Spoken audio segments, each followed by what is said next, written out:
And welcome to the Cowbell Kingdom Road Reaction post-game show. I'm Jonathan Santiago. This is James Ham, and we are recapping a Kings defeat in the Sacramento Kings losing to the Brooklyn Nets 104 to 89. And this game it turned into a blowout. The Kings did manage to tie the game early in the third quarter. They hung around in the first half after just atrocious ball movement and inability to move the basketball and an inability to handle the basketball, I should say. They hung around, but in the third quarter, a couple critical or key moments happened with Rudy Gay and DeMarcus Cousins that seemed to kind of lead to this thing turning into a blowout. Yeah, John, this was a disaster from the beginning, and the Kings had no business hanging around, but, the Nets let them hang around, and then all of a sudden there was a game. And then as quickly as there was a game, the game was over. I mean, to me, this is one of those games where Malone is just going to be complete. He's going to come unglued in post-game because his team gave so little effort. DeMarcus Cousins looked like he came to play. Rudy Gay a little bit looked like he came to play. But besides that, I don't think I can point to anyone who actually gave an honest effort tonight. I mean, Isaiah Thomas clearly had his worst game of probably his career. He just got absolutely run over. I don't understand how he could possibly play 36 minutes tonight. Jeez, I can't even talk. You know what, John? I promise that you and I will give more effort than the Sacramento Kings gave tonight on this road recap, show. I already feel like I'm giving more effort. Look at how I'm dressed. I've got like a nice collared shirt on. I did my Look at hair. that. No glasses today. I got the contacts on. So Oh, look at that. You churched it up, John. You churched it up. yeah, it's Sunday, so I'm churching it up, giving some effort tonight. That's right. Something that we didn't see from, as you mentioned, most of the Sacramento Kings. But as I Atrocious. meant, yeah, go ahead. I said just atrocious, John. Just atrocious. I Yeah, mean, we have to sit here and watch this. Do they realize that? yeah, Go ahead. yeah. It was interesting though. I mean, it seemed like the game really turned in the third quarter. Started to turn when Rudy Gay landed on Sean Livingston's foot, rolled an ankle. He was rolling at that point, so he had to go back in the locker room and get checked out. He did return to the game. DeMarcus Cousins, he was by far the best player on the floor tonight on both Yeah. teams. He was just incredibly dominant, rebounding. The Nets could not contain him on the glass. He was able to have his way with them, scoring wise.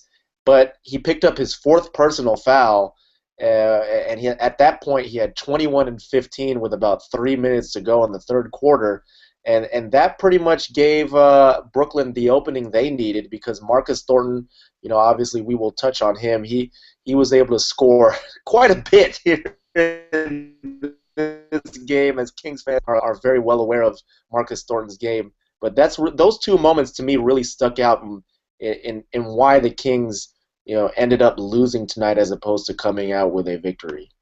Yeah, John, I'm going to point this out too. A lot of people around the NBA and the NBA circles, people that follow us on Twitter, people that are out there, they don't know why Jason Collins, such a big deal has been made out of Jason Collins. Let's just forget about all the outside stuff with Jason Collins. The reason why this guy is in the NBA is because he came in and was the only reason that DeMarcus Cousins didn't go for 50 tonight. He was exceptional on the defensive end. He absolutely shut down Cousins for a stint, and Cousins got frustrated and quickly picked up fouls. And that is what happened and how this game sort of turned. It's that DeMarcus Cousins was taken out of the game by Jason Collins. So hat tip to Jason Collins. Again, it's not always about him being a gay male in professional sports. Sometimes it's just about him being a really, really solid defensive player in the NBA. So again, hat tip to Jason Collins tonight. Yeah, there was 1.2 during the telecast. Somebody was shooting free throws. I'm not sure if it was the Kings or the Nets, and you could hear the mics picking up DeMarcus talking to one of the refs, and he's complaining about Jason Collins, and he says clearly he's holding me all the time. He wasn't happy, and he got frustrated. And people know that if you can get DeMarcus Cousins frustrated and get him in his head, then it can be game over for him. So realistically, as you mentioned, Jason Collins doing a good job there of getting into Marcus Cousins' head to slow him down. Okay, let's touch on our 3 things to watch. First point, can Rudy Gay, Isaiah Thomas, and DeMarcus Cousins all be factors tonight? Well, Rudy Gay and DeMarcus Cousins, they were factors. They combined to score 41 points. Actually, excuse me, that's wrong. They combined to score 48 points. DeMarcus Cousins had 20 rebounds, but Isaiah Thomas, just a complete dud of a game, as you mentioned, Jay, is possibly his worst game as a King. 10 points on 3 of 14 shooting, 1 of 9 from three-point distance, only took 4 free throws, 4 assists, and 7 of the Kings' 24 turnovers came from their starting point. Yeah, John, he couldn't inbounds a ball. He couldn't do an entry pass either into the post, or he couldn't get open on entry passes. He couldn't find people on entry passes. It was the most ridiculous thing I've ever seen. It wasn't even like it was more than like a lack of effort. It was like a lackadaisical play. He started off the game with a lazy pass that was it Plumlee took coast to coast, right? And not only did he get back on defense, but he let Plumlee basically, I don't know, dribble the ball 40 feet on the length of the court and then go right up and over the top of him. He didn't even try to go steal the ball from a 6'10", 6'11", defensive-minded big man who's running down the court all alone. All he had to do was step up and either, even just foul him, put him on the line. It would have started the game in a better way. But yeah, just a disastrous game for Isaiah Thomas. Not something he wants to do on a nightly basis. He has struggled with his three-point shooting over the last since the new year. But this is one of those games where you really you want to burn the tape. You don't want to ever look at it again. I mean, the Kings had 4 assists in the first half, and a lot of that was on Isaiah Thomas. All right, let's move on to our second point here of our 3 things to watch. Does Marcus Thornton explode against his old team? And that answer, it was a resounding yes. Not shocking to either of us, I don't think. I mean, considering we've seen Marcus Thornton do this in his Sacramento Kings career. But Marcus had 12 points going into the fourth quarter. He blows up and scores, I think, 13 in like the first 4 minutes of the fourth period.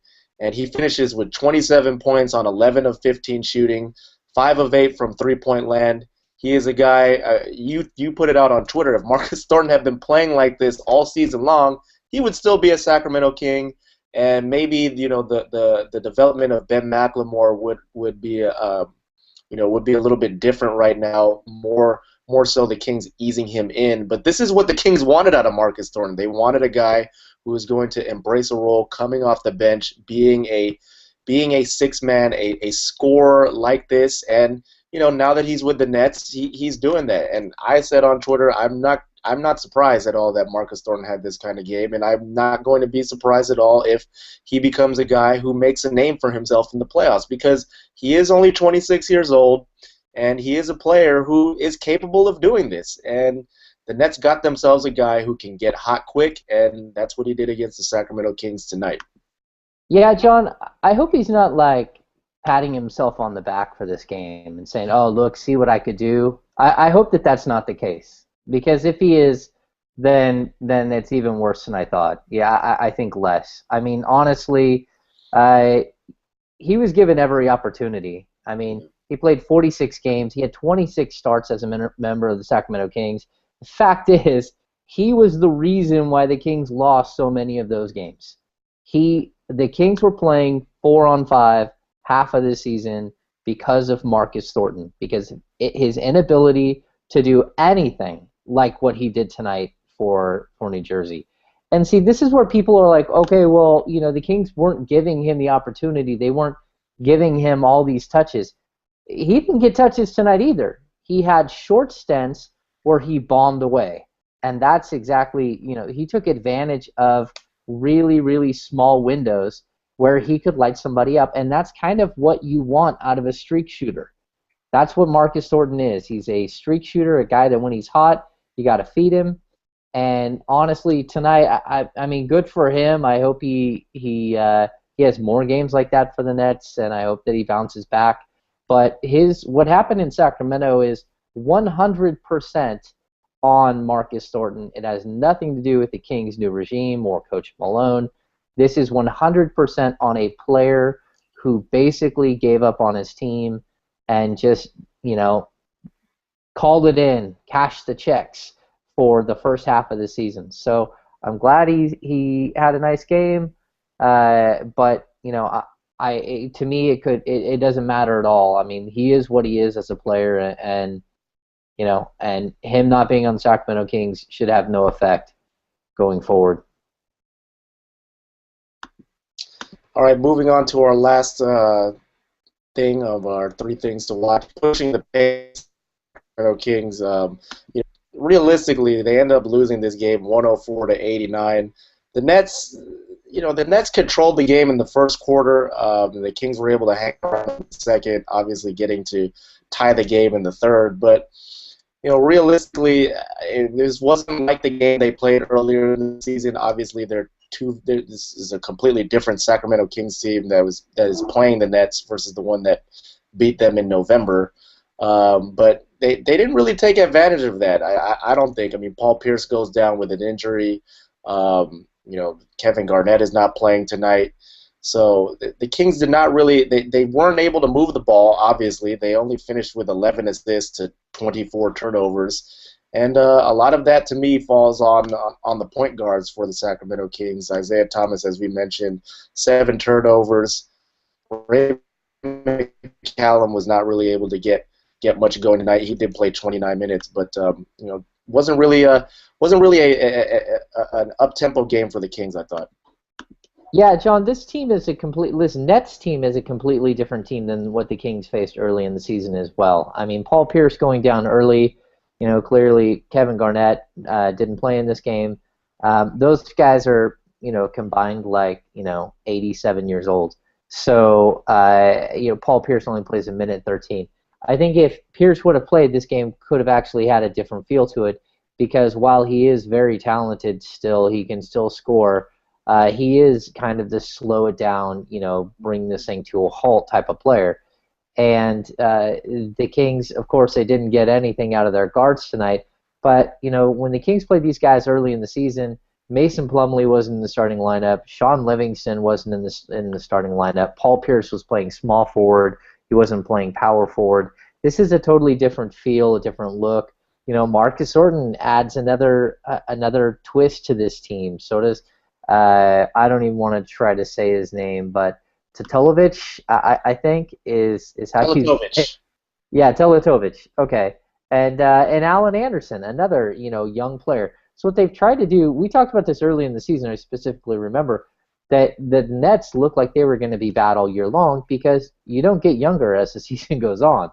But what they've done is they've infused their lineup with some creative ways to add youth and speed. And I think that's really helped, especially adding a second ball handler in the starting lineup with Livingston. I think that helped. He's a guy whose career has just been completely derailed by catastrophic knee injuries and stuff. But I think this team is completely different looking. It's a different feel. It was surprising to me what they look like on the court because, we've seen box scores, we've seen a little bit of them here and there. But when we saw them early in the season, it was like, holy cow, this is like a $110 million roster of molasses. It was just horrible to watch, and the Kings ran all over them. So, yeah, kind of an interesting turn of events, how they've been able to reshape themselves in season. All right, James, player of the game, who you got? I'm looking at Marcus Thornton, obviously, at 27 on 11 of 15 shooting, 5 of 8 from three-point land. His team did get the victory, but at the same time, you can't ignore the fact that DeMarcus Cousins has 28 points, 20 rebounds. The Kings out-rebounded. And realistically, I thought that the Kings stayed in this game going into halftime because of their rebounding. They were out-rebounding the Nets 24-13 going into halftime. And DeMarcus Cousins has 20 rebounds. The Nets as a team finished with 27 rebounds. So Yeah. honestly, I will go with Marcus Thornton because it was against his former team. He did have a big scoring night, but DeMarcus Cousins, you got to tip your hat to him. He did come out to play this evening. Unfortunately, just not every one of his teammates did. Yeah, honestly, Marcus Thornton, you're right. Marcus Thornton put this game away. I mean, he shoots 11 of 15 from the field, 73% overall. I mean, he just caught fire, and there was nothing the Kings could do. Nor do the Kings have a defensive stopper that they can go sick on a guy like Marcus Thornton. Um, I agree with you as well on DeMarcus Cousins. An incredible game for the guy. But once again, we have this problem that even within a game, I mean, the Kings are 0-9 on the season without DeMarcus Cousins on the floor. And in this game, they were in this game until he picked up his fourth foul, had to go sit on the bench, and next thing you know, the game's over. By the time he got back in the game in the fourth quarter, Marcus Thornton had already ended it. So if DeMarcus Cousins can play more than 31 minutes and 36 seconds, if he can play 40 minutes in this game and dominate the entire time, then this game probably has a different outcome. But the fact is, he didn't do that. He lost his cool a little bit, and he had 6 turnovers. So a good game, a great game for DeMarcus Cousins on paper, but at the end of the day, his team loses because he can't stay on the floor. Again, the Sacramento Kings fall to the Brooklyn Nets 104-89, and they'll be back in action Tuesday. They'll be in Auburn Hills taking on the Detroit Pistons. That game, another early start to that. We will have another road reaction post-game show. Dan, any final thoughts before we wrap this thing up, James? No, well, I guess, a couple of things. Number one, Ben McLemore, another quiet game. 29, almost 30 minutes, 3 of 4 from the field, which is better that he's actually hitting things. 8 points, but he needs to do better. If he's only going to score 8 points, he needs to do better than 4 rebounds, no assists, no steals, 1 block. He needs to be a larger factor in the game. Number 2, I can't wait to see the DeMarcus Cousins, what's his name, Andre Drummond matchup in Detroit. That should be fun to watch. Drummond has really come a long way. Even Monroe in that game. I know Cousins and Monroe always have spirited games, so it should be actually a pretty fun watch. So definitely worth tuning into. All right, again, the Sacramento Kings falling to the Brooklyn Nets 104-89. Rejoin us on Tuesday with another road reaction post-game show as the Kings take on the Detroit Pistons. So for James Ham, I'm Jonathan Santiago. Thanks for tuning in once again to this edition of the Road Reaction postgame show where the Kings lose to the Brooklyn Nets 104-89.